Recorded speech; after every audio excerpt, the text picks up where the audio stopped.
Ok, donc c'est bon. Aujourd'hui, est-ce que, bon, pour l'instant, tu vois pas mon écran, je vais te partager mon écran tout de suite. Donc, on passe sur TradingView et on passe sur les graphiques directement. Ok, bon, je vais te partager. Maintenant, selon toi, c'est quoi l'analyse fondamentale selon toi? Quand toi, tu entends parler d'analyse fondamentale, c'est quoi? Selon toi? Parce que bon, c'est un peu. C'est pour ça que tu as payé la formation, tu as pris un coaching pour apprendre à faire l'analyse fondamentale, c'est ça? Hein? Ok. Donc, c'est pour ça que je te demande d'abord, bon, selon toi, c'est quoi l'analyse fondamentale? Tu entends quoi par analyse fondamentale?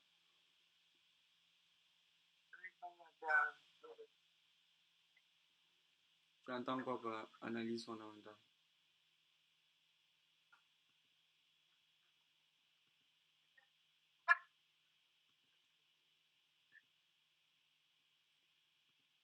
Tu sais pas c'est quoi l'analyse fondamentale? Ok. Ce que tu dois comprendre, c'est quoi? C'est qu'en trading, on a deux types d'analyse au fait. On a l'analyse que, bon, moi, je suis en train de faire là. Ça, c'est, bon, ce que tu vois là, les graphiques, ça, on appelle ça l'analyse technique. De deux, il y a l'analyse fondamentale. L'analyse fondamentale, c'est-à-dire que, bon, c'est tout ce qui est macro au fait. C'est-à-dire tout ce qui est information. Puisque tu sais que, bon, les paires de devises, quand tu vois euro, JPY, USD, JPY, tu sais que ces monnaies-là sont des monnaies qui sont basées sur des pays, ou bien. Voilà. Voilà. Et ces pays-là, il y a certaines choses, il y a certains indicateurs économiques, il y a certains indicateurs. Tu m'entends, il y a certaines données qu'on appelle indicateurs qui vont nous permettre de savoir si l'économie de tel pays se porte bien ou pas. Tu m'entends? Ok. Et en fonction de ces indicateurs-là, nous, on saura si maintenant la devise de ce pays-là, est-ce qu'elle va baisser ou bien est-ce qu'elle va prendre de la valeur. C'est un peu ça l'analyse fondamentale. Donc, c'est-à-dire, l'analyse fondamentale, c'est analyser les données macro, au fait, les indicateurs économiques d'un pays. C'est ça qu'on appelle les données macro. Ça, c'est le deuxième truc. Voilà, on a l'analyse technique, on a l'analyse fondamentale que je viens de t'expliquer, et on a la géopolitique même. Ça, c'est un autre type d'analyse. C'est-à-dire, la géopolitique, c'est en fonction de ce qui se passe dans le monde. Parce que les marchés vont bouger en fonction de ça.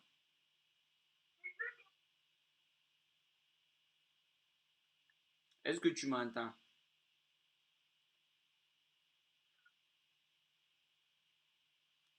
Tu m'entends?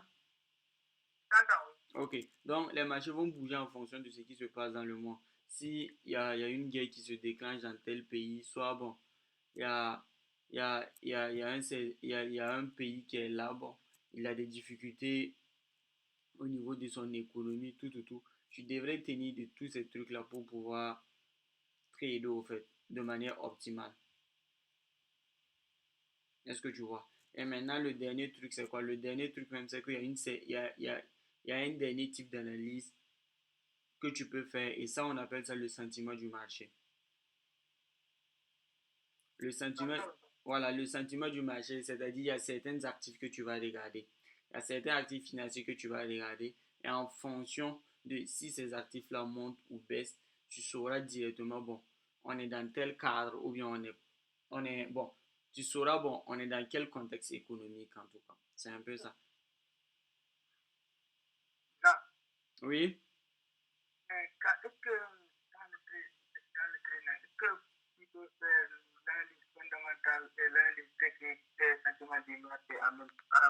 Oui, tout ça, là, on fait ça en même temps. C'est un truc qu'on fait en même temps. C'est-à-dire, tu mets tout ensemble. C'est-à-dire, tu vas faire ton analyse technique, après tu vas faire ton... Tu mets tout en même temps pour pouvoir augmenter les probabilités de gain. Est-ce que tu vois un peu, tu comprends un peu ce que je suis en train de te dire?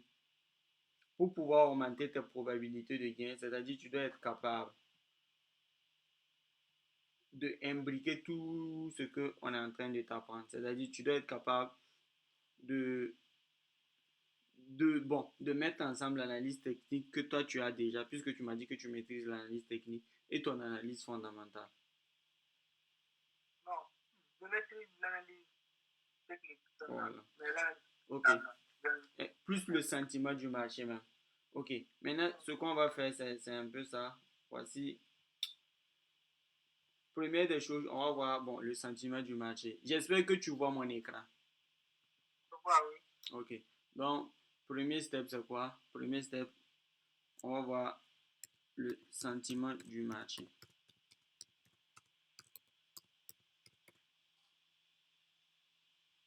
Ok. Et parlant de sentiment du marché, ce que tu dois comprendre, c'est que il y a un seul actif qui. Bon, il y a un seul actif que moi je regarde pour voir le sentiment du marché. Mais maintenant, on peut regarder plusieurs actifs. C'est-à-dire, bon, moi je vais plus regarder le S&P 500. Tu connais le S&P 500? Moi, je n'utilise pas ça. J'utilise le forex. Moi, je traite avec le forex. Ok, mais pour pouvoir trader le Forex, c'est-à-dire tu vas faire l'analyse du sentiment du marché. Et pour faire l'analyse du sentiment du marché, tu es obligé de regarder ces trucs que je suis en train de te montrer là. Oui, oui. Donc, c'est-à-dire pour pouvoir connaître le sentiment du marché, tu vas regarder le S&P, le prix du S&P 500. On va mettre ici S&P 500. S&P, tu vas comprendre. Pas t'en faire.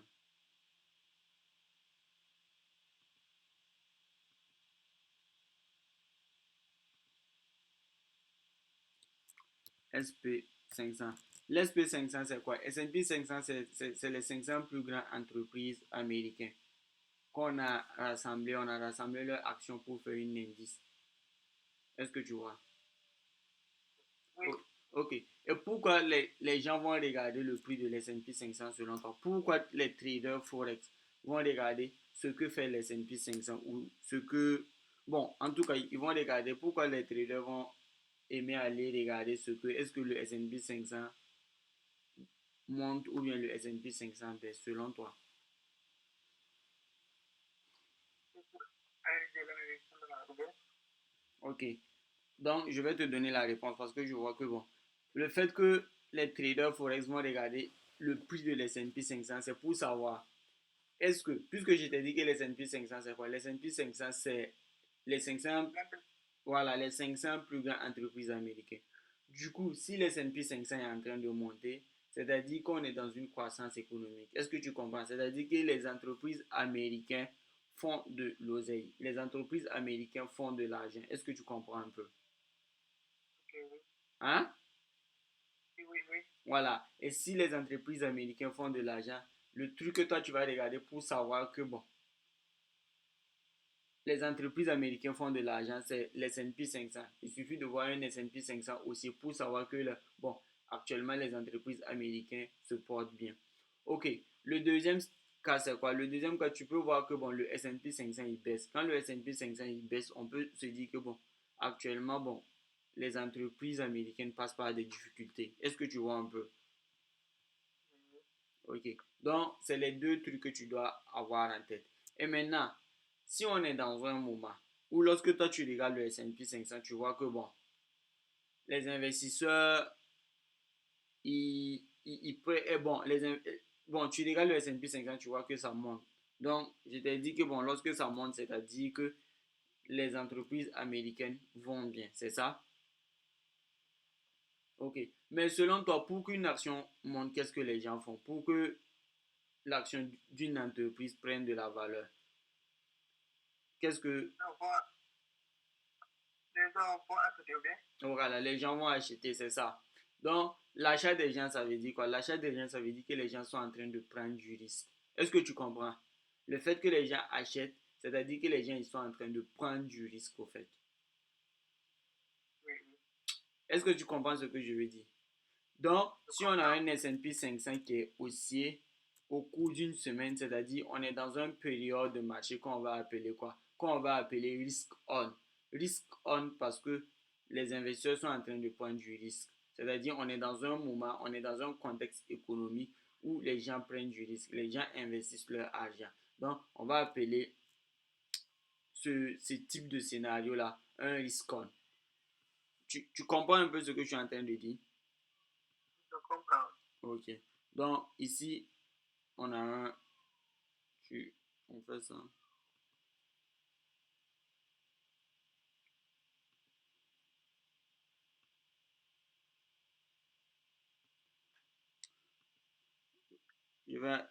Après, je vais enregistrer la vidéo. Après, tu auras l'enregistrement. Donc, ici, on a un risque on. Et dans le cas contraire, lorsqu'on regarde le S&P 500 et que bon, le S&P 500 est dans une période de baisse, c'est-à-dire qu'on est en risk off. Les investisseurs ne veulent pas prendre du risque. Tu es d'accord? Oui, oui. Ok. Et ce que je voulais ajouter ici, c'est que les S&P 500, ce n'est pas le seul actif que tu peux regarder. Tu peux regarder le BTC comme cela. Parce qu'on sait que les crypto-monnaies, ce sont des actifs à risque. Est-ce que tu vois? La crypto-monnaie, ce sont des actifs à risque. Donc, du coup, si tu vois que le BTC est en train de pumper, monter, c'est-à-dire que bon, les gens, ils investissent, ils achètent du BTC, raison pour laquelle le BTC monte. Donc, c'est-à-dire qu'on est en période de risque aussi. Et si tu vois le BTC en train de chuter, c'est-à-dire que bon, les gens, ils retirent leur argent du BTC. Du coup, ce qui peut nous signaler un chose, un sentiment de marché, risk off. Est-ce que tu vois un peu? Ok. Donc, on a risk on, risk off. Ok. Maintenant, c'est quoi? Ce que tu dois comprendre ici. Lorsqu'on est en risk on, normalement, selon toi, lorsqu'on est en risk on, quels sont les actifs du Forex que toi tu connais qui vont prendre de la valeur? Ils vont prendre la valeur. Oui, oui. Le dollar, Lorsqu'on est en risk on, le dollar va prendre de la valeur. Ça, c'est faux. Lorsqu'on est en période de risk on, c'est-à-dire les investisseurs prennent du risque. Donc, c'est-à-dire que les gens, ils échangent leur dollar contre des actions. Ce qui va faire que non, le dollar ne va pas prendre de la valeur. Est-ce que tu comprends? Si on est en risk on, si on est en risk on, si on voit le S&P 500 qui monte, si on est en risk on, ok. C'est-à-dire que quoi? C'est-à-dire que les gens, l'argent qu'ils ont, qu'est-ce qu'ils font? Ils convertissent puisque un achat c'est quoi? Un achat c'est comme si toi tu convertissais ton argent pour prendre quelque chose. Mais les gens, dans ce cas-là, ils décident de quoi? Ils décident de vendre leur argent pour acheter quoi? Pour acheter des actions. Ce qui fait que le dollar ne peut pas prendre de la valeur. C'est-à-dire, si on est dans un contexte économique où il y a une certaine croissance aux États-Unis, c'est-à-dire que le dollar aura tendance à chuter. Et cette chute du dollar-là, c'est dû au fait que non, les gens, ils vendent leur dollar pour acheter des actions. C'est un peu un truc comme ça. Est-ce que tu vois un peu? Est-ce que tu as compris ça? Voilà. Donc, ce que tu dois savoir, c'est que bon, au niveau de risque, on va voir ça. Ok. Donc, selon toi, quels sont les actifs ici qui ont tendance à prendre de la valeur lorsqu'on est en période et lorsqu'on est en période de prise de risque?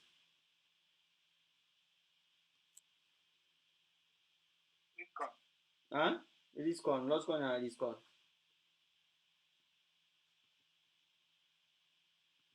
Mais si quelqu'un prend est-ce que le dollar va prendre la valeur?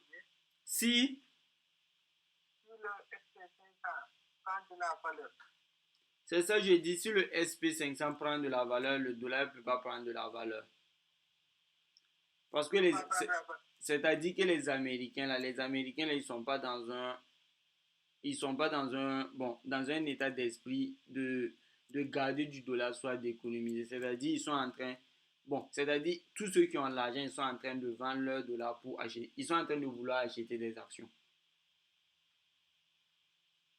oui.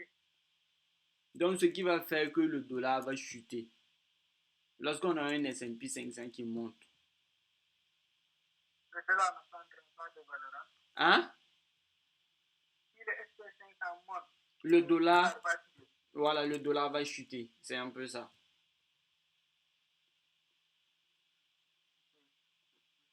Ok. Donc, mais faut citer des actifs qui vont prendre de la valeur, qui vont monter. Des actifs, genre des... Bon, je vais te donner ça rapidement pour qu'on avance. Des actifs, Si vous donnez des choses, des choses, comment ça, c'est pas des actifs. Des devises qui vont prendre de la valeur lorsque on est en risque compte, ça sera le NZD,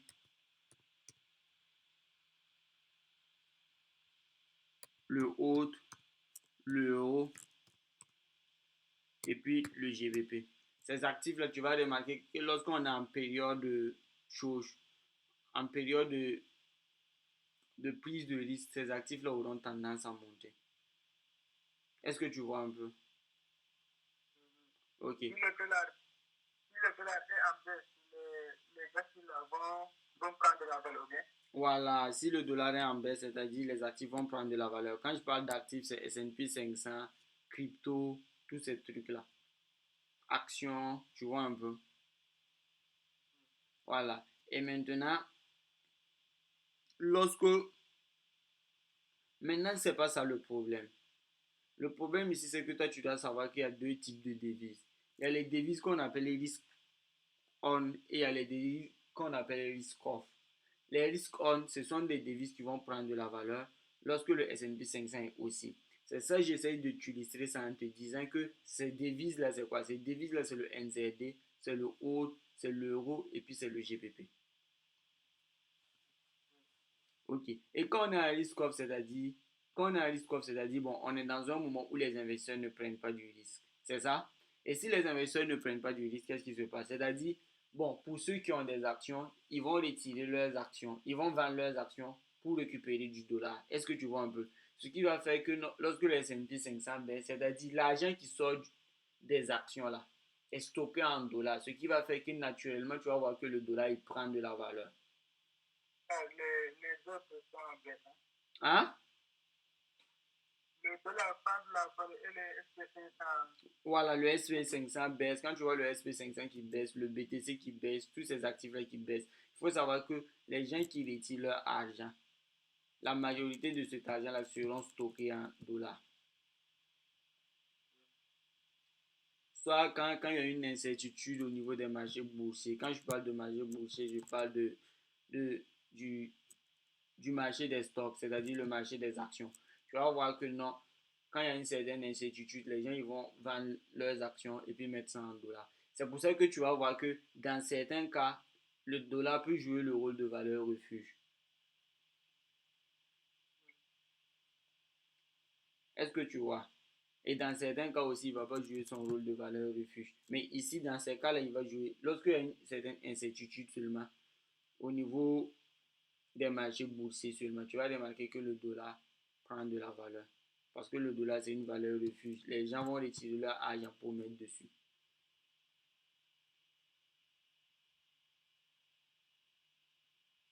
Ça, c'est comme cela.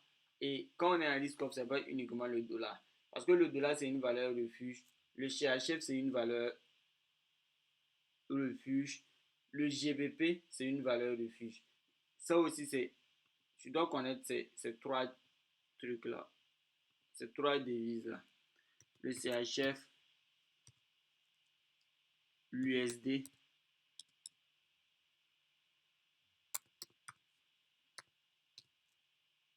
et le JPY. Le JPY, c'est une valeur refuge parce que, bon, tu vas voir que c'est le seul pays parmi c'est le seul pays qui a des taux d'intérêt en négatif. Ce qui fait que, bon, on va considérer le JPY comme une valeur refuge. Les gens auront tendance à mettre leur argent dans ces devises-là s'il y a de l'incertitude sur les marchés, au fait. Et quand on parle d'incertitude, c'est pas obligé d'être truc C'est pas obligé d'être une incertitude comme le S&P 500 qui baisse, même en immobilier. Imaginons comme cela, si tu passes sur les graphiques comme cela, tu pars, tu regardes, bon, au moment de Covid-19, tu vas voir que le prix de l'immobilier avait craché. Parce que, bon, même ceux qui avaient des locaux, tout, ils n'arrivaient pas à trouver des clients pour louer. Les gens ne voyageaient pas, donc du coup, même, bon, les hôtels, les quoi, ils n'arrivaient plus à faire du bénéfice. Est-ce que tu vois? Je comprends. Voilà, quand on dit une incertitude, ce n'est pas obligé que ce soit le S&P 500, ce n'est pas une incertitude même au niveau de l'immobilier, tout, ça va jouer, ça va faire que ces actifs-là vont prendre de la valeur.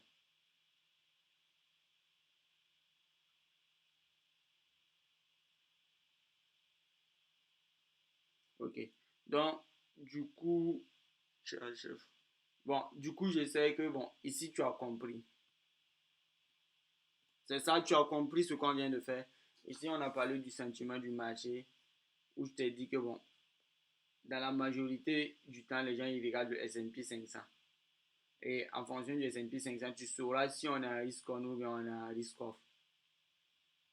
Et si on a un risk on, voici les devises qui vont prendre de la valeur. Et si on a un risk off, voici les devises qui vont prendre de la valeur. J'espère que, bon, à partir de là, on se comprend. Parce que après, maintenant, on va voir les, les différentes corrélations qu'il existe maintenant. C'est bon? C'est bon. Ok, donc ici, c'est un premier truc qu'on vient de terminer comme cela. Donc, deuxième truc, c'est quoi? C'est les corrélations inter-choses. Corrélation inter-état.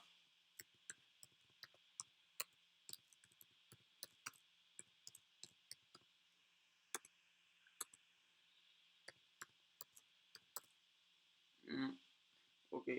Quand on parle de corrélation inter-état, bon, d'abord, c'est de savoir que, bon, en fait, c'est pour essayer de voir, bon, parmi les devises que nous on trade là, quels sont les pays dont leur économie est adossée sur ça, ou bien quels sont les pays où leur économie, bon, est liée à un autre pays comme cela. C'est des trucs comme cela, au fait. Et ça, tu dois savoir. Parce que si tu sais ça, bon, c'est-à-dire tu pourras, je sais pas comment te dire, mais tu pourras anticiper certains trucs sur les marchés, au fait. Est-ce que tu vois un peu?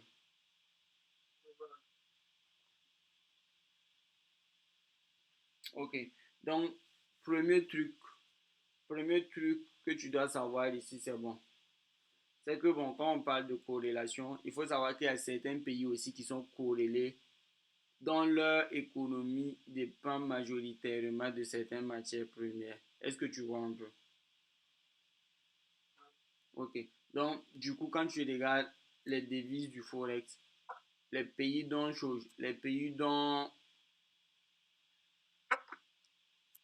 leur économie dépend des matières premières, ça sera d'abord le Canada, qui est le quatrième producteur de pétrole au monde.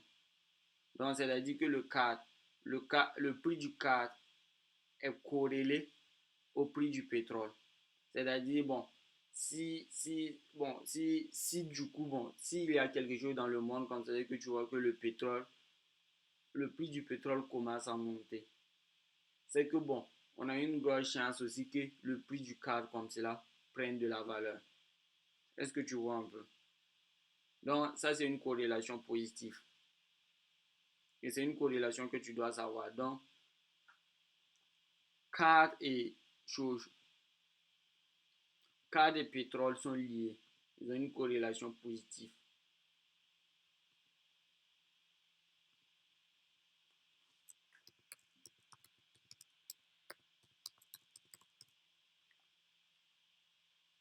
Est-ce que tu vois?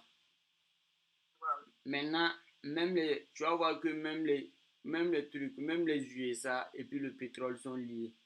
Mais là, c'est pas la même chose. Parce que ce qui impacte plus chose, le dollar, c'est pas le prix du pétrole en tant que tel, mais c'est leur stock de pétrole. Tu vas voir qu'il y a une annonce où à chaque fois on parle de le stock de pétrole des États-Unis. Parce que c'est une ressource stratégique pour les États-Unis. Donc, du coup, tu vas voir, si, bon, là, c'est là qu'on va parler du. Bon, on parle du pétrole, c'est pour ça que je vais t'informer ça en même temps. C'est-à-dire, bon, après qu'on va voir, parce que je pense qu'après on va voir les annonces, les différentes annonces, c'est mieux. Quand on va voir les différentes annonces importantes, je vais t'expliquer ça. Ok. Ok. Donc, deuxième chose, c'est l'or. Donc, l'or est fortement corrélé à chose. L'or est fortement corrélé au Donc, NZD et puis à l'autre. mais si l'or prend de la valeur, que le franc suisse ne prend pas de, il va prendre de la valeur, bien. Si, Si l'or prend de la valeur, lui, si l'or prend de la valeur, franc suisse va prendre de la valeur, bien. si l'or prend de la valeur, qu'est-ce qui doit prendre de la valeur? Franc suisse, franc suisse. Franc suisse. Oui, c'est Mais, normal parce que le franc suisse et l'or, l'or c'est une valeur refuge comme le franc suisse au fait. Donc, ce qui peut faire qu'à un certain moment, quand tu vas voir l'or prendre de la valeur, ça va dépendre au fait. Ça va dépendre de ce qui est à l'origine de la. Imagine comme ça, si c'est une incertitude. Bon, si c'est une incertitude économique ou bien, bon, c'est des trucs géopolitiques, c'est pas la même chose au fait. Genre, imagine comme si c'est une guerre qui déclenche et puis bon, l'or prend de la valeur, c'est pas celui que le franc suisse va prendre de la valeur.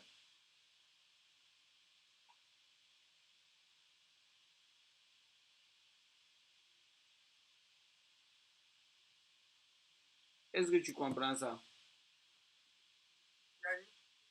Je dis, ça va dépendre de ce qui a. Je t'ai parlé de combien de choses. Je t'ai parlé de combien de facteurs fondamentaux qui peuvent. Je t'ai parlé de la géopolitique, non? oui, Je t'ai dit qu'il y a la géopolitique, il y a la macroéconomique. Et si l'on prend de la valeur parce que c'est dû à des trucs, à des crises géopolitiques, c'est différent. C'est-à-dire le CHF va pas suivre le flux au fait. moi je crois que si l'or prend de la valeur, le franc suisse va prendre de la valeur. Parce que l'or, C'est, l'or, en fait, c'est ce que je suis en train de t'expliquer. Écoute, si l'or prend de la valeur, le franc suisse va prendre de la valeur. Si y a une certaine incertitude au niveau de la macro, c'est-à-dire, bon, peut-être c'est dû à des trucs comme cela, bon, peut-être c'est dû au fait que on a, on a remarqué que, bon, les entreprises américaines comme cela n'arrivent plus à croître. Est-ce que tu vois un peu? Ce truc-là, ça peut faire que, voilà, le franc suisse va prendre de la valeur.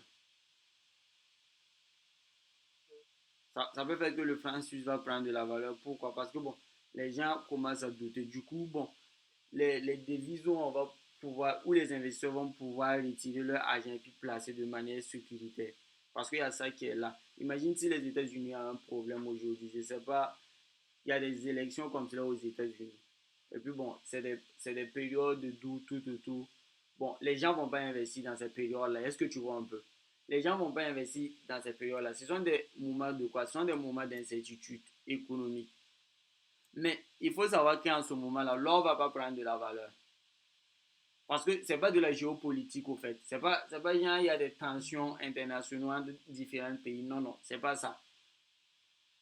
Ce qui va faire que, bon, de deux, les entreprises américaines ne vont pas bien se comporter. Ça, c'est un.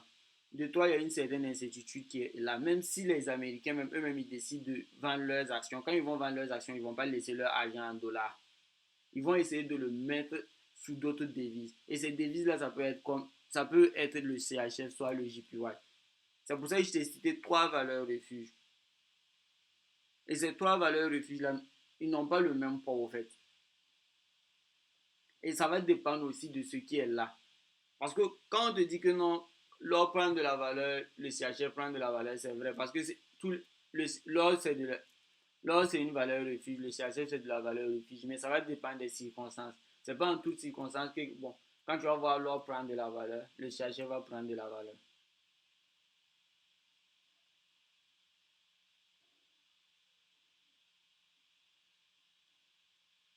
Est-ce que tu vois un peu? Oui, je comprends. Donc, ça va dépendre. Tension entre les pays, l'or va prendre de la valeur. Imagine comme cela, je t'explique. Voilà, imagine comme cela si les États-Unis comme cela sont en conflit, soit bon, la guerre commerciale qui est là. Tu vas voir l'or prendre de la valeur, ça c'est un. Et le CHF va prendre de la valeur. Pourquoi? Parce que les gens ne vont pas voir l'USDT et le dollar comme une valeur refuge. C'est-à-dire, on te dit même que le dollar c'est une valeur refuge, mais c'est pas de la manière dont toi tu crois. C'est-à-dire, les gens dans leur esprit ne vont pas voir le dollar comme une valeur refuge parce que les États-Unis sont impliqués dans ce truc-là. Mais imaginons, bon, pendant la guerre Ukraine-Russie, tu peux aller revoir. Pendant la guerre comme cela, Ukraine et puis la Russie comme cela, tu vas voir que le dollar va prendre de la valeur. Parce que les États-Unis ne sont pas impliqués dans le conflit, même si c'est de manière indirecte. Ce qui va faire que les gens, ils n'auront pas peur de mettre leur argent en USDT. Mais si le pays en tant que tel, si les États-Unis sont impliqués dans quelque chose, tu vas voir que même leur devise qui est censée être une valeur refuge, elle ne va pas jouer son rôle. C'est pour ça que je dis, la notion de valeur refuge ici, là, c'est un peu, tu vois, c'est un peu chaud. C'est un peu, c'est mitigé au fait. C'est pas quelque chose qui est bon. Genre, bon, tu sais que c'est comme cela, c'est comme cela. C'est en fonction du contexte que toi, tu vas essayer d'analyser. C'est pour ça que le fondamental, c'est pas quelque chose de. C'est pas. C'est chacun qui. Bon, tu fais tes interprétations en fonction des informations que toi, tu as et en fonction de ta compréhension des marchés.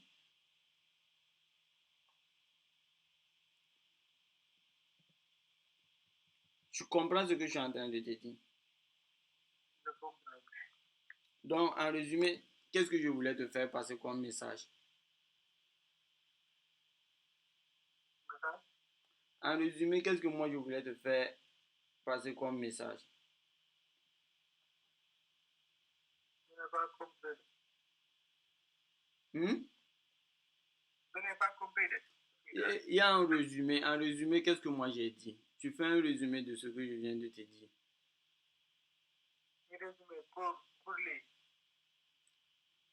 Fais un résumé de ce. Voilà. C'est-à-dire, Ça à quel moment, selon. Ici, je t'ai dit que quoi? Ici, j'ai dit que. On a. On est tous d'accord que le CHF, l'USDT et le JPY sont des valeurs refuges, c'est ça? Ok. Maintenant, selon. J'ai expliqué pourquoi à un certain moment, bon, le dollar ne va pas pouvoir jouer son rôle de valeur refuge. Ou bien, ok. Et si le dollar ne peut pas jouer ce rôle-là, c'est que bon, le CHF, soit le JPY va jouer ce rôle-là. Et je t'ai dit, le seul moment où le dollar ne va pas pouvoir jouer son rôle de valeur refuge, c'est genre bon, s'il y a certaines incertitudes même au sein de leur économie, soit s'il y a certains événements même qui se passent aux États-Unis.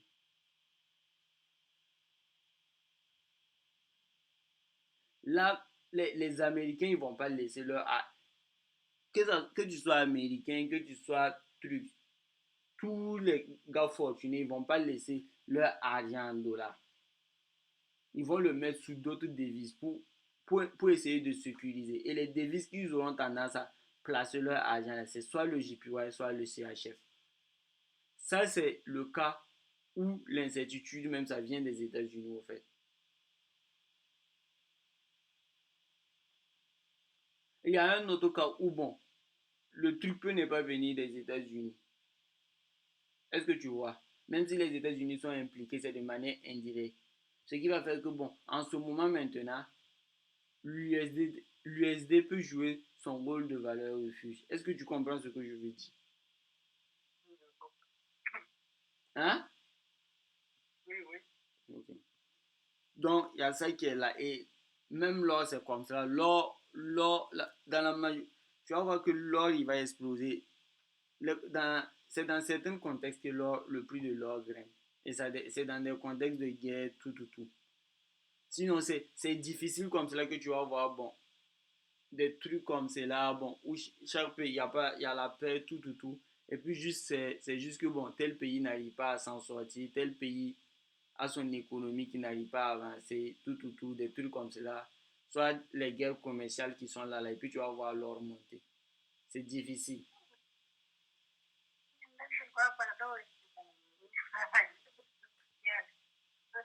Ok, donc on continue. Corrélation inter-État. On était au deuxième pays où je te disais que le autre.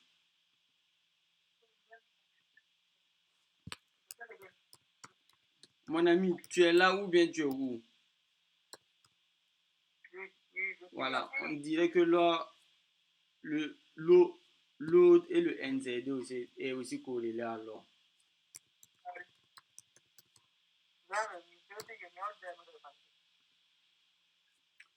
Mon ami, il faut suivre, on va faire le truc là, et puis chacun va se chercher.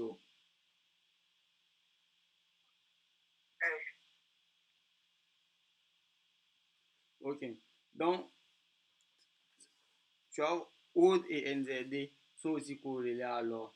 Et la preuve, c'est que bon, c'est pas tout le temps que l'or va monter, que tu vas voir l'autre et puis l'NZD monter. Mais dans une majorité des cas, on a remarqué que bon, lorsqu'on avait une certaine impulsion baissière, soit haussière sur le haut ou le NZD, on remarquait, sur l'or, on remarquait que le haut et puis le NZD suivent ce mouvement-là. C'est deux pays qui sont très riches en or.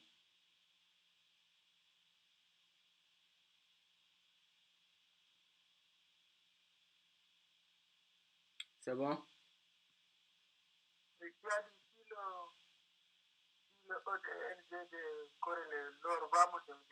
Voilà, c'est une corrélation positive. Donc, c'est-à-dire que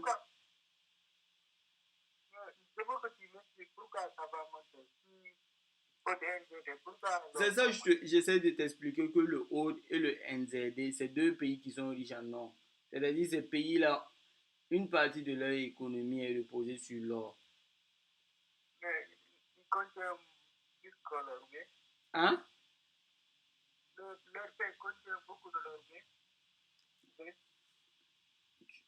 Tu m'entends? Je t'entends pas bien, il faut bien parler.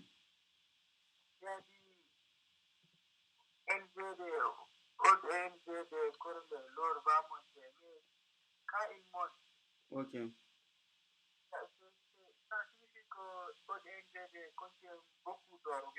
Voilà.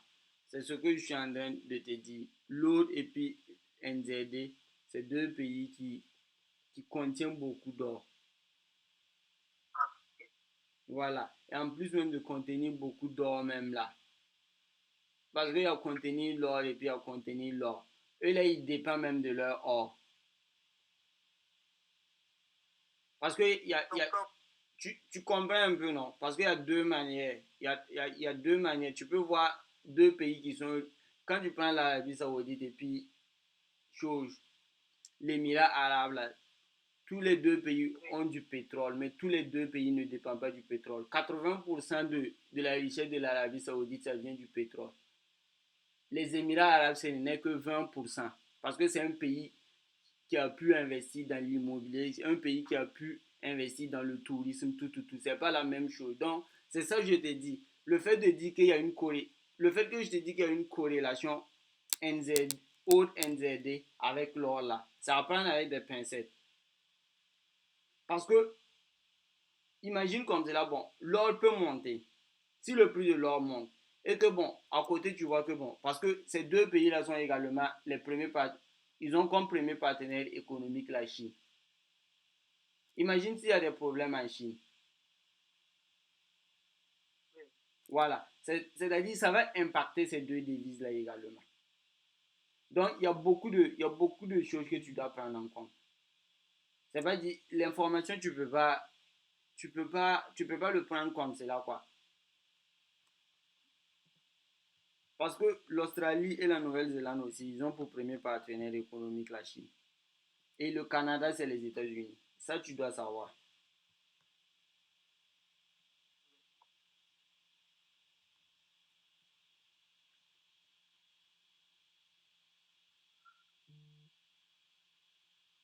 Tu me comprends un peu? Je comprends un peu de ça. Hmm? Je comprends, oui. Ok. Donc, c'est un peu ça. Oh, excuse-moi.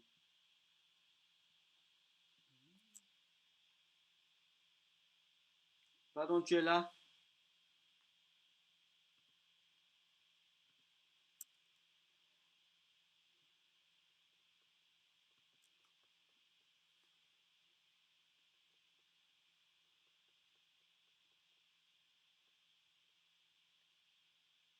Tu es là? Je suis là, oui. Ok, donc, on continue. Donc, du coup, ça, c'est un peu la corrélation qu'il y a. C'est un peu les différentes corrélations qu'il y a entre corrélation chose inter-État. Parce que bon, même si on rentre dans l'UE, tout, c'est la même chose. Bon, inter-État, tu sais que l'UE, premier partenaire, c'est les choses. États-Unis, c'est des trucs comme ça, au fait. La zone euro. La zone euro fait combien de pays? La zone euro là. Il y a combien de pays d'Europe qui utilisent l'euro?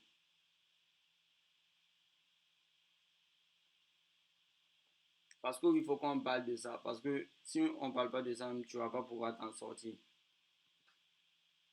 Il y a combien de pays d'Europe qui utilisent l'euro? Il y a combien? La zone euro. Les pays qui utilisent l'euro, mais Il y a combien de pays européens qui utilisent l'euro? ça, je ne sais pas. Tu fais du trading depuis quand? Maintenant, ça fait 7 mois, 8 mois. C'est normal. Tu lis des livres en trading. Non, non, non, non, Hein? non, non. Ok. Donc, on a, je sais pas, quand moi je lisais là, bon, il y avait 19 pays. Actuellement, je sais pas, ça tourne autour de 20, 21. Ça, je sais pas, mais j'ai déjà vu les statistiques et ça faisait 19 pays. Et la zone euro, les deux grandes économies, c'est la France et puis l'Allemagne. Les autres, là, on compte pas. Ce qui va faire que, bon, réellement, l'euro va prendre une certaine direction là. C'est plus lié à l'économie de la France et puis l'économie de l'Allemagne. C'est-à-dire, ce sont les deux trucs que toi, tu vas regarder. L'économie, De l'Allemagne, quand tu vas aller sur investing.com là, les, oui, les trucs seulement que toi, tu vas regarder là. oui. Parce que tu peux pas, imagine comme cela, bon, toi, tu peux pas tout suivre, tu peux pas surveiller tout ce qui se passe sur ces pays-là. Est-ce que tu peux? Non, non. Voilà, donc vu que tu peux pas, là, c'est les deux pays qui pèsent le plus dans l'économie là, dans la zone euro là que toi tu vas prendre. Donc, c'est-à-dire c'est uniquement l'Allemagne et puis la France que tu vas regarder. Oui, oui, Est-ce que tu vois un peu? je vois, oui. Les autres, on s'en fout.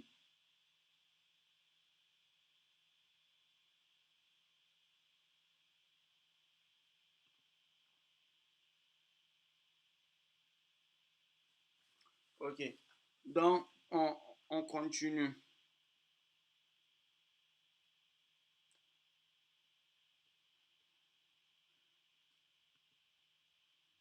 Attends, je vais voir. Sur Internet, je vois qu'on dit que, bon, que, qu'il y a 20 des 27 pays. Je sais pas. En tout cas, quand moi j'avais vu ça durer, c'était 19 pays. Je sais pas comment ils ont fait pour que ça devienne 20. Voilà, tu vois, ici même, quels sont les 19 pays qui utilisent l'euro? C'est la dé- c'est 19 pays. Je sais pas, les deux autres là, ils ont eu ça ou ajouté. Peut-être il y a d'autres pays qui sont venus s'intégrer. Ok, Donc, tu dois savoir ça. C'est-à-dire, tu surveilles, les trucs que tu dois surveiller, c'est ça. C'est surveiller l'économie de l'Allemagne et surveiller le truc là, l'économie française. Et puis bon, ils ont une banque centrale que toi tu connais, c'est la BCE, avec pour président Christine Lagarde. Tu connais Christine Lagarde? Pas ça, Hein? c'est- Voilà, oui, oui. c'est leur président, c'est le président de chose. C'est le président de la Banque centrale européenne. Donc du coup, bon, mis à part les annonces de taux d'inflation, ces trucs-là, bon, je vois pas, ça ne sert pas trop. Ça ne sert pas trop parce que juste en te concentrant sur l'économie, en regardant l'inflation allemande, en regardant ces trucs-là, bon, tu pourras plus t'en sortir au lieu de regarder les trucs de la BCE.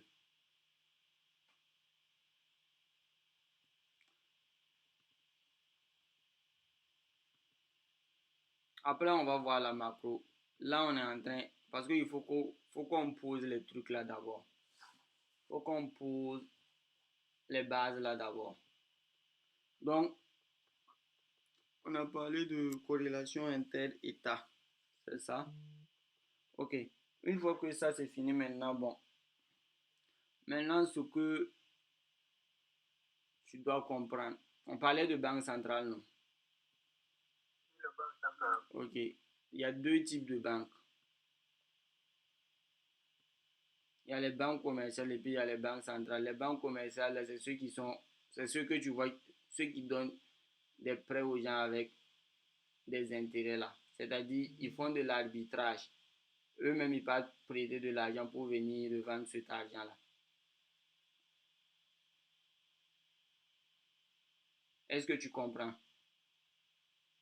Je comprends. Ok, c'est-à-dire, si les taux d'intérêt actuellement de, bon, les taux d'intérêt actuellement de, de, de la Fed comme cela est à 4 et quelques, est à 4,25. Aucune banque aux États-Unis ne peut te donner un prêt financier avec des taux d'intérêt à 4,25. Il n'y a pas. Tous les banques commerciales qui vont te donner des prêts, ils vont te donner des prêts avec un taux d'intérêt supérieur au taux d'intérêt que la banque centrale a fixé. Donc, les banques commerciales que tu vois, c'est juste du commerce d'argent qu'ils font.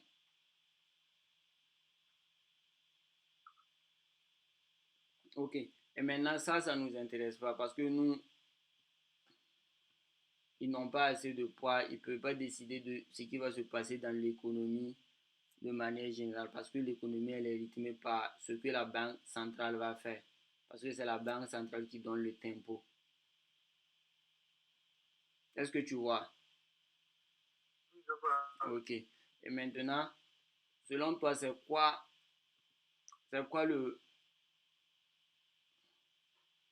le, le, le, le rôle d'une banque centrale là, c'est quoi? Selon toi, une banque centrale comme cela, son rôle c'est quoi?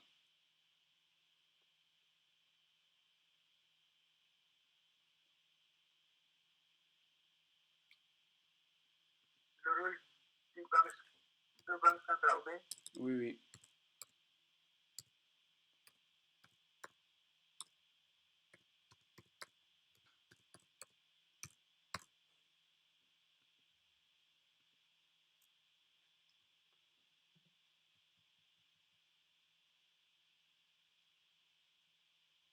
Tu sais pas?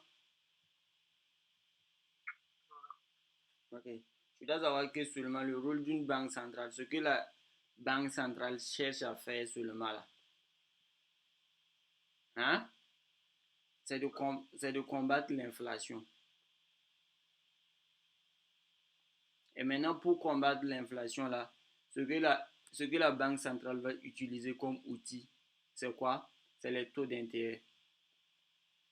C'est-à-dire, quand tu attends qu'on a baissé les taux d'intérêt, on a augmenté les taux d'intérêt. Tout ça, c'est pour combattre l'inflation. C'est-à-dire stimuler la croissance économique sans avoir une inflation qui monte. C'est un peu ça le rôle d'une banque centrale. Parce que c'est un truc qui est difficile. Dit comme cela, bon, tu penses que c'est facile, mais c'est très difficile. Parce que plus vous allez stimuler l'économie, plus vous allez stimuler l'économie, plus vous allez stimuler l'économie, plus l'inflation aussi va commencer à monter.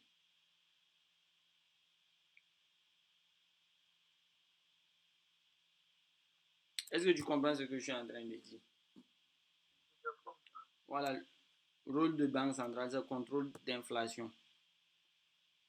Et maintenant, elle utilise quoi pour contrôler l'inflation? Elle utilise quoi? Elle utilise ce qu'on appelle les taux d'intérêt. Les taux d'intérêt, c'est... Elle a plusieurs outils qu'elle utilise. Il y a les taux d'intérêt, il y a le quantitative easing.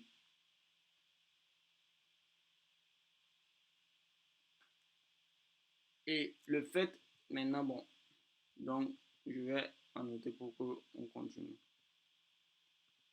Taux d'intérêt.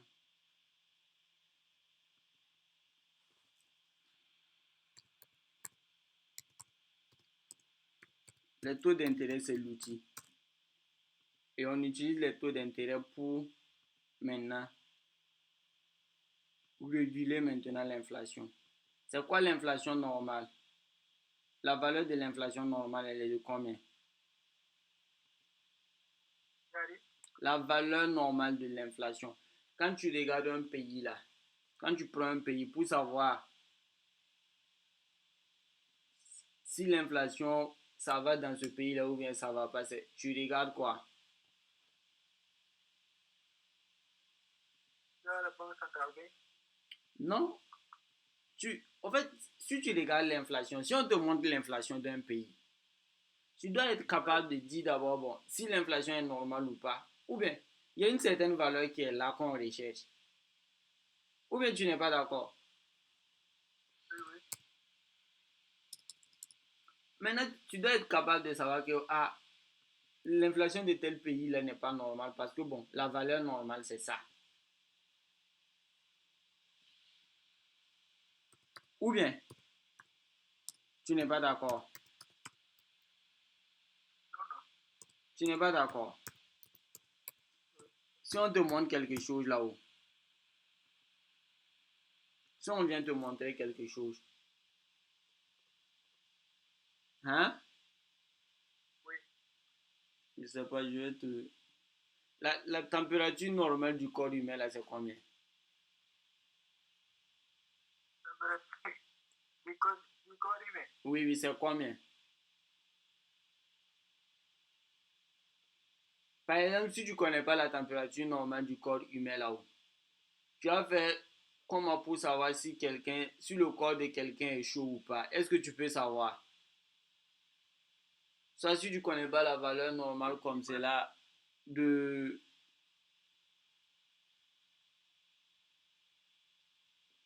de la tension artérielle comme c'est là, est-ce que tu peux savoir si quelqu'un a une hypertension ou bien quelqu'un a un hypo? Tu peux pas savoir. Si tu connais pas la valeur normale de... Il y a des trucs, tu dois connaître la valeur. Parce que si tu connais pas la valeur normale, même quand on va te donner des données, bon, toi, tu sais pas si, est-ce que ça là, est-ce que ce pays-là, ils sont... Non, Hein?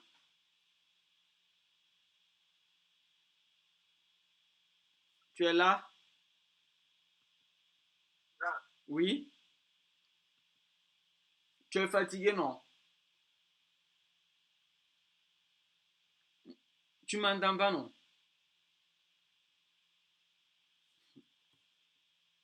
Il est parti, hein.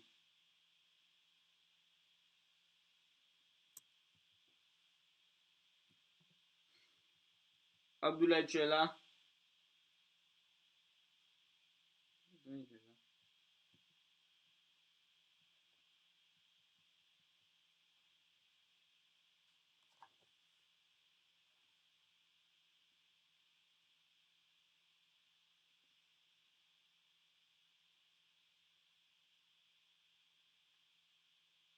Je demande pas encore. Tu demandes? Pause.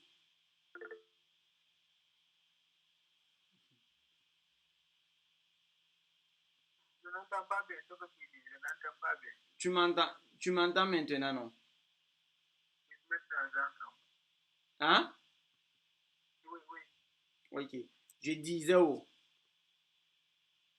Si tu ne connais pas la température normale du corps humain, tu vas faire comment pour savoir si quelqu'un a le corps chaud, si quelqu'un a le corps chaud ou pas? Est-ce que tu peux savoir?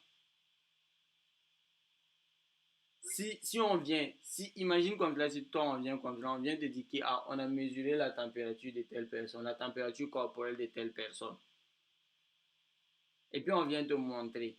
On te demande que, ah, est-ce que c'est normal ou bien c'est anormal? Tu fais comment pour savoir?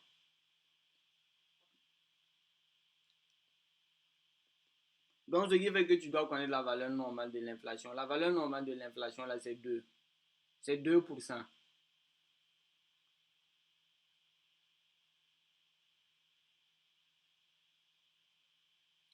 Tu m'entends?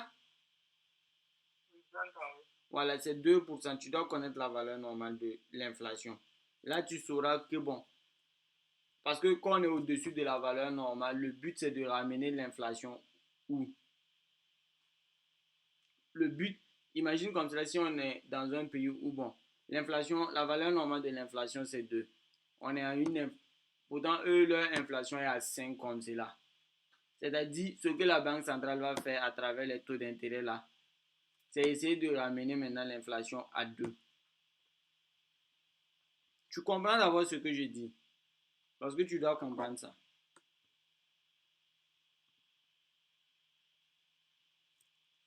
Tu entends bien? Oui, j'entends, oui. Ok.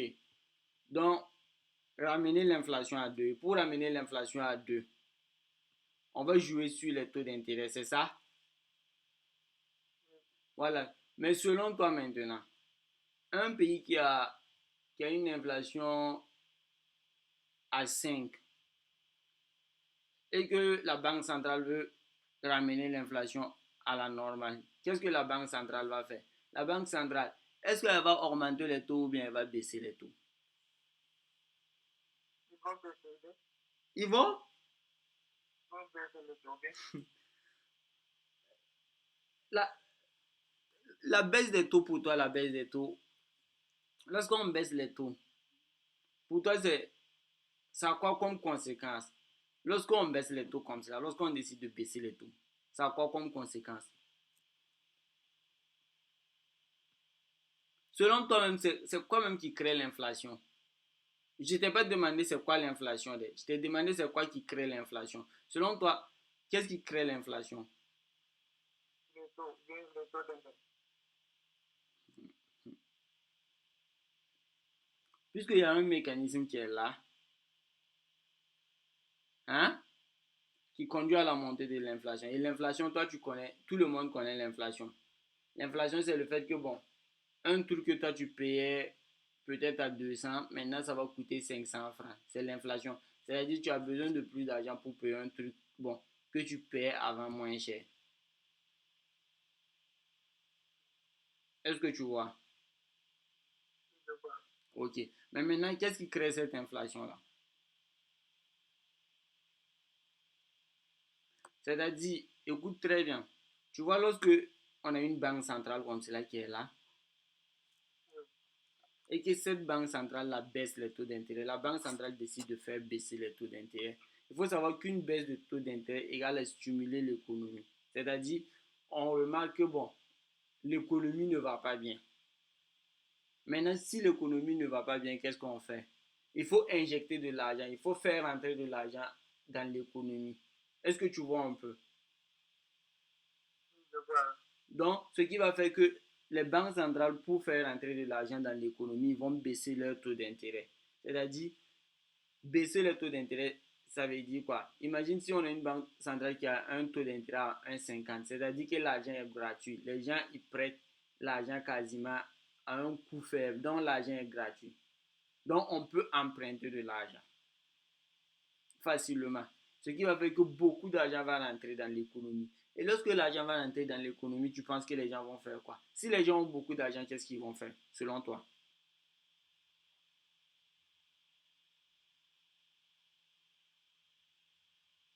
Si les gens ils ont beaucoup d'argent, tu vas remarquer un truc. Tu vas remarquer que de un, les gens vont investir. Tu sais pourquoi on n'a pas eu de boulot?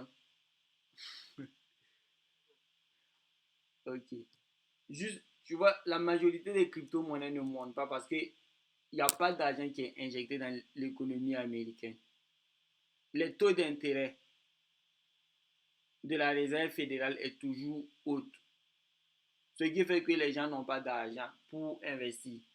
Et quand tu compares au bull run de 2021, tu vas voir qu'en 2021, on était à un taux d'intérêt de 1,50. Donc, c'est-à-dire les gens, ils avaient de l'argent, tout. Donc, facile à emprunter, les gens investissaient, les gens payaient ce qu'ils voulaient.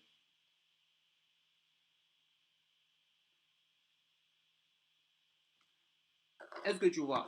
Et lorsque les gens rentrent dans la consommation, lorsque l'argent est facile à emprunter, tout, les gens vont entrer dans la consommation. Les gens vont commencer à acheter de nouvelles voitures, de nouvelles maisons, tout. C'est ça qui va entraîner la croissance économique. Les gens vont commencer, tu vas voir que les entreprises vont, beaucoup de personnes vont investir dans des business, tout. L'économie est florissante. Et du coup, tu vas voir que le prix des biens et services aussi va commencer à monter.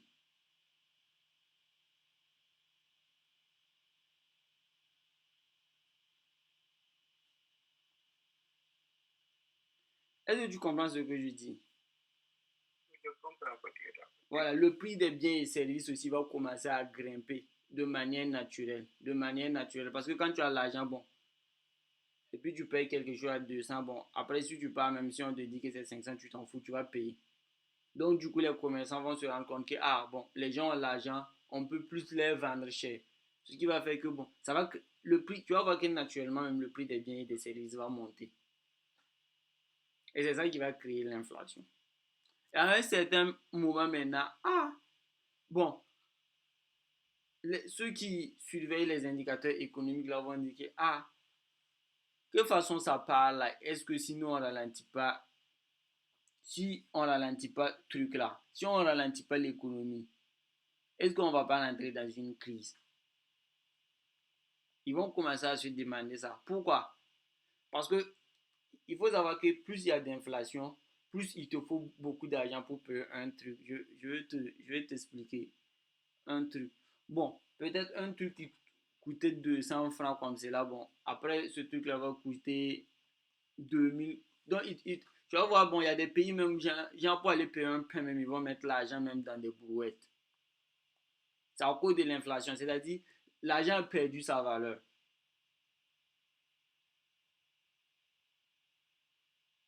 C'est-à-dire les taux d'intérêt sont bas, leur banque centrale injecte l'argent seulement.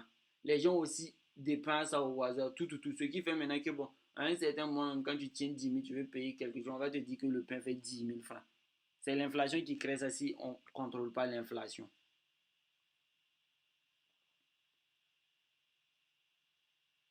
Et maintenant, pour contrôler, c'est ça que je suis en train de te faire comprendre.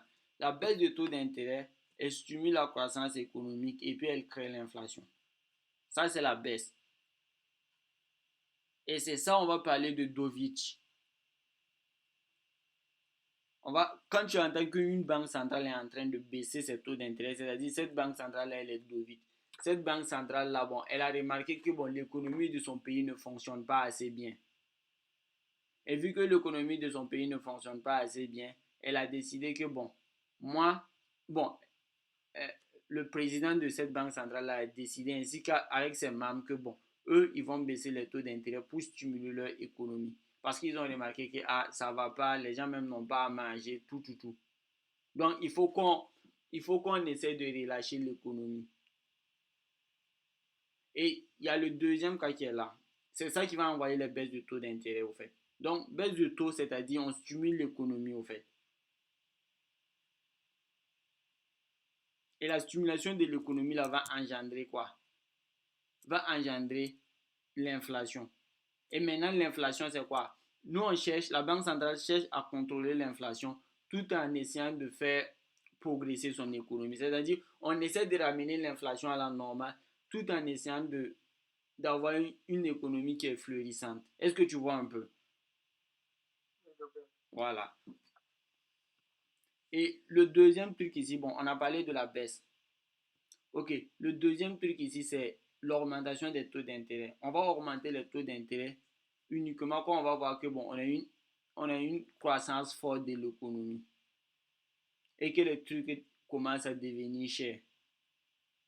Donc, du coup, bon, ce qu'on va commencer à faire, on va parler de resserrement de l'économie. C'est-à-dire, on va essayer de diminuer la quantité d'argent même qui circule dans le pays donné. Et pour diminuer cette quantité d'argent, l'un des moyens, c'est les taux d'intérêt. Il suffit d'augmenter les taux d'intérêt pour que emprunter de l'argent soit maintenant chose difficile. C'est-à-dire, si la banque centrale est à un taux d'intérêt de 1,50 comme cela, dès qu'elle remarque, ah bon, on aura des problèmes dans les 3 mois à venir, dans les 6 mois à venir, tu vas voir que cette banque centrale va commencer à monter un peu les taux d'intérêt de 0,25 soit de 0,50 pour essayer de ralentir l'économie, c'est-à-dire resserrer l'économie pour que l'argent ne sorte plus beaucoup. Parce que c'est ça un peu. La banque centrale, c'est réguler la masse monétaire. Parce qu'il y a une certaine masse. On dit que bon, notre système économique là, est inflationniste. Parce que bon, il n'y a pas de choses. Il n'y a pas, il y a pas de choses. Il n'y a pas d'argent. Il n'y a pas de quantité d'argent fixe qu'on a. Mais il faut savoir, c'est vrai qu'elle est inflationniste, mais elle est régulée au fait. Il y a une moyenne où on essaie de maintenir la masse monétaire dans ces tranches-là.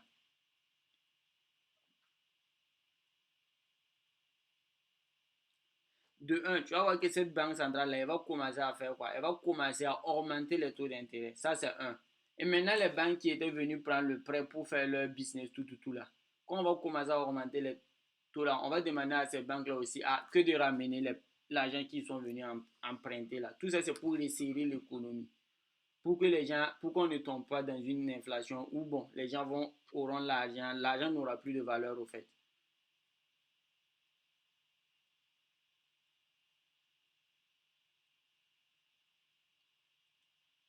Tu es là? Voilà, donc c'est un peu ça.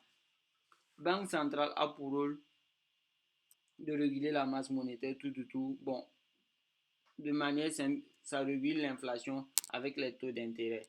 Et aussi le quantitative easing, c'est-à-dire, bon, essayer de pousser les gens à rembourser leurs prêts, même à l'État, parce que l'État aussi s'endette auprès des banques centrales.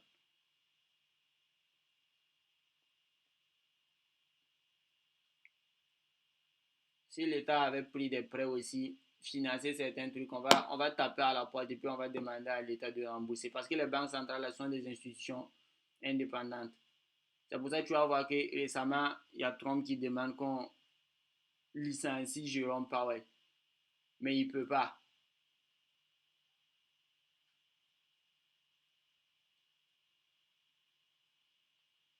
Donc tu vois un peu, c'est des trucs comme cela au fait.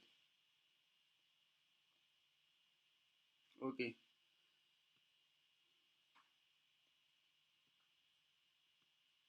Maintenant, on passe à quoi?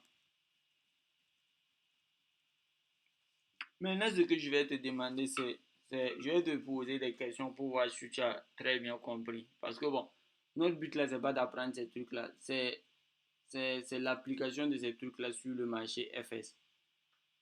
Ou bien, ok. Selon toi maintenant, lorsqu'on a une banque centrale qui augmente les taux, ça devise là normalement, ça devise là va prendre de la valeur ou bien ça devise là va baisser.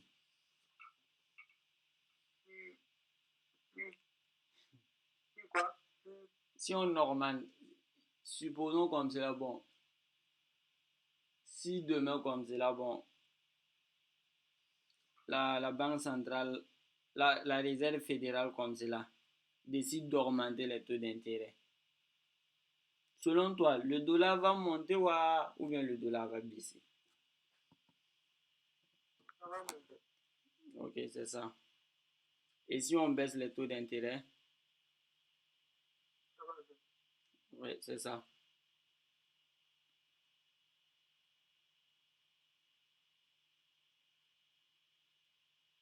Donc, c'est un peu ça de manière générale au fait. Maintenant, pour pouvoir savoir si on va monter les taux d'intérêt, ça maintenant il faudra analyser quoi? Parce qu'il faut se baser sur des trucs pour savoir si tu vas monter ou bien tu vas baisser ou bien tu te bases sur quoi?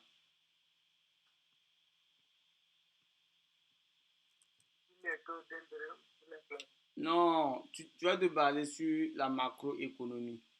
C'est pour ça que je te parlais des, des biens et services, le prix des biens et services, ces trucs-là, au fait. Parce qu'il faut que tu te bases sur des données macro pour savoir ce que un peu on va faire.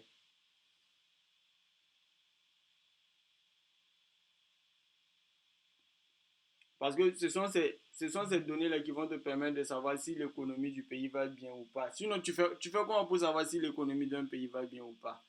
Il faut que tu puisses regarder certaines données. Ou bien, donc, on va voir les différents trucs là, les différentes annonces importantes là.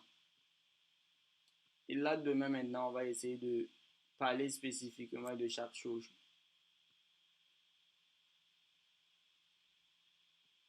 Donc, ici, on a analyse de macro pour pouvoir prendre la macroéconomie. La macroéconomie, c'est l'économie qui des pays. Quand, on- quand tu attends microéconomie, c'est-à-dire c'est plus l'économie d'une entreprise, tout, tout, tout. Mais maintenant, si tu ne comprends pas la macro, tu ne peux pas faire la, la micro là. Tu ne peux pas. Parce que même pour lancer une start-up, tout, tout, tout, des trucs comme cela, il faut savoir quand est-ce c'est plus facile d'avoir du crédit à la banque. Maintenant, pour savoir toutes ces informations, il faut que tu comprennes un peu comment fonctionne l'économie.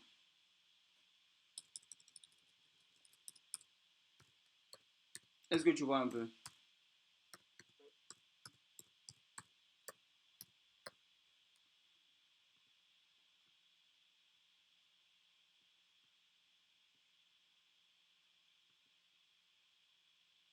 Donc, macroéconomie, on va aller sur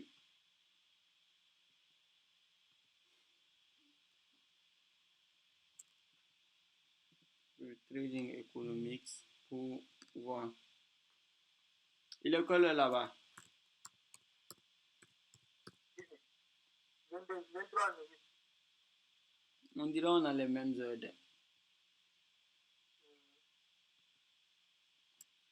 Ok, bon.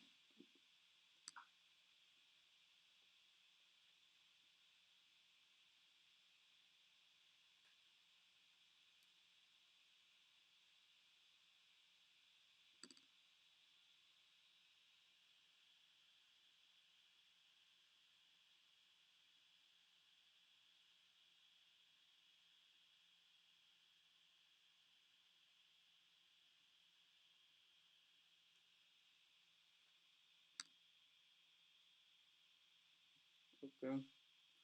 Donc, tu vois, bon, ici c'est trading economics. Ici, tu peux retrouver des nouvelles, des marchés, tout.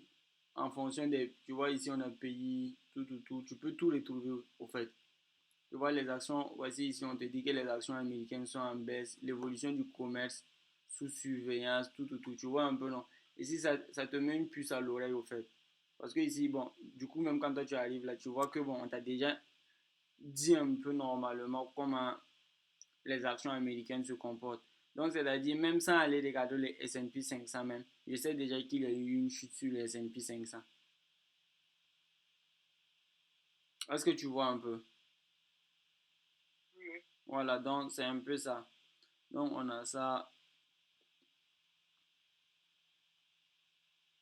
Bon, tu peux lire un peu tout ce que tu veux ici. Les taux d'inflation en Suède atteignent son plus haut niveau en 4 mois. Donc, tu vois que, donc, du coup, bon, ici, on est dans un pays qui a des problèmes économiques déjà. Tu n'as même pas, si tu comprends déjà, tu sais déjà que c'est un pays qui a un problème économique. Oui, oui, c'est pas vrai. Mais maintenant, nous, on ne traite pas la monnaie de la Suède. Donc, je ne sais pas s'ils sont dans la zone euro ou pas. Donc, du coup, ça ne va pas nous intéresser.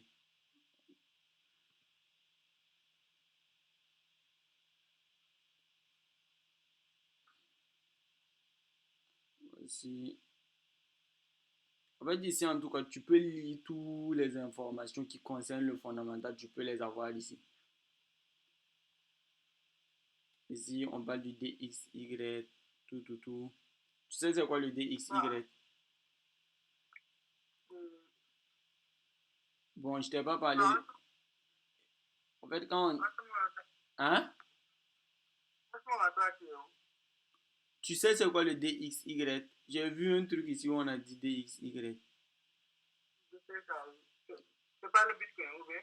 Le DXY, c'est pas le Bitcoin, mon ami. Le DXY, c'est l'indice du dollar. C'est-à-dire, si tu veux regarder le dollar lui seul. Tu vois un peu, non? Oui, mais à ce moment, parce que Hein? ton écran là, c'est à ce moment, c'est dans le trading. Tu vois pas mon écran, non? Faut m'excuser, hein.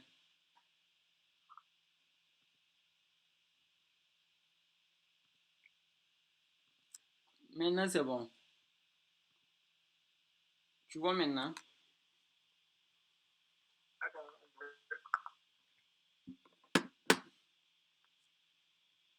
Tu vois maintenant? Donc, du coup, quand tu vas venir là, tu vois ici, c'est indicateur qui nous indique. Tu vois pas? C'est pas venu. Ça a fait seulement bête. C'est pas venu.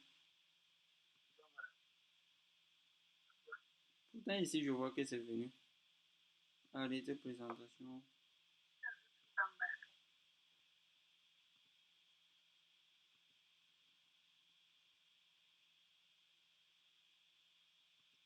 C'est venu.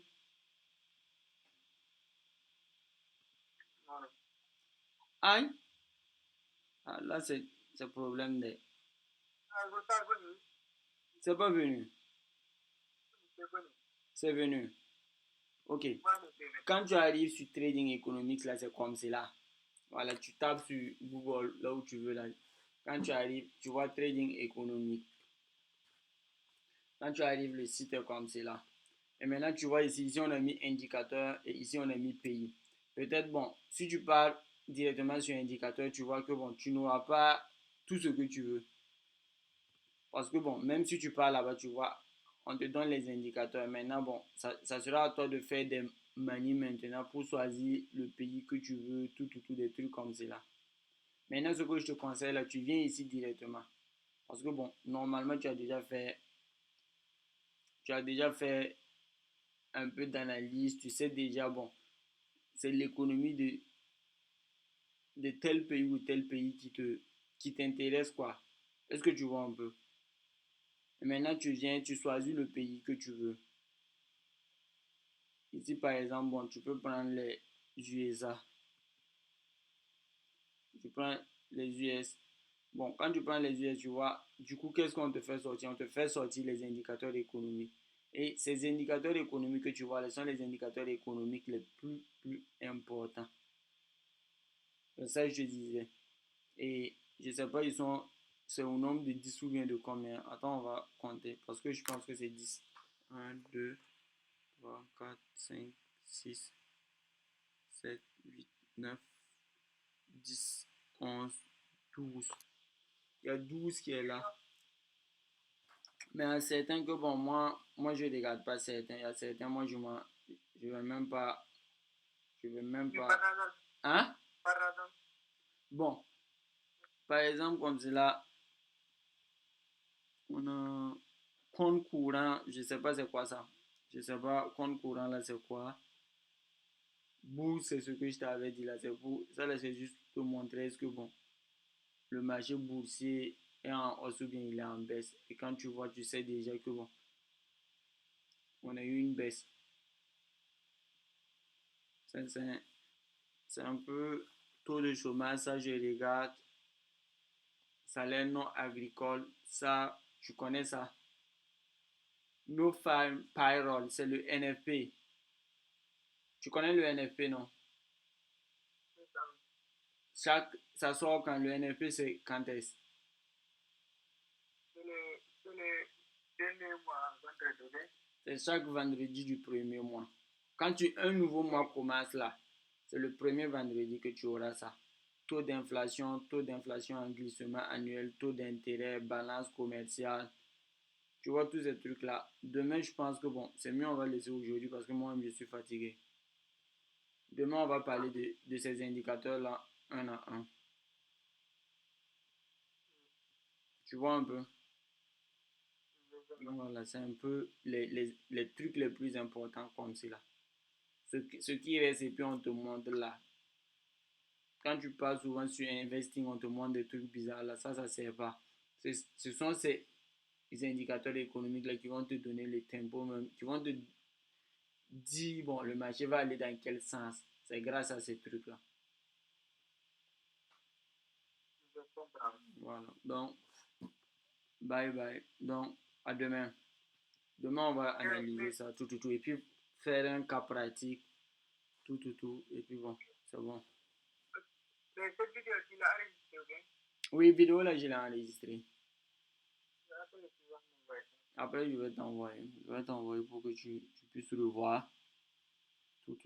Oui. Maintenant, je t'avais dit de faire un changement de partenaire. Tu utilises Exness, non? Ah oui.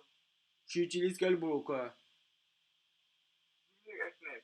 Je t'avais envoyé une vidéo où je te disais de regarder et faire le changement de partenariat là. Oui, Tu l'as fait? je l'ai fait, mais je vais avoir de l'argent, c'est pour ça, je vais enlever ça, je vais régler ça, tout ça. Ok. Parce que bon, je veux que même si tu n'as pas d'argent, juste régler là, ça ne demande pas de l'argent. Tu peux déjà faire le switch. Tu peux juste regarder la vidéo. Ce que je t'ai dit de faire là, tu fais ça. Si tu fais ça, Pas de problème. voilà, tu vas changer pour que je t'ajoute un peu dans le groupe là, pour que tu commences à apprendre tout. Tu vas un peu voir comment on fait les trucs, tout. Sinon, tu vas pas t'en sortir. Même avec la formation là, si on te laisse seul, tu vas pas pouvoir, tu vas pas pouvoir t'en sortir au fait. Tu vas pas pouvoir. Donc, je te laisse à demain. Merci, bonne nuit. Voilà, demain à 22h.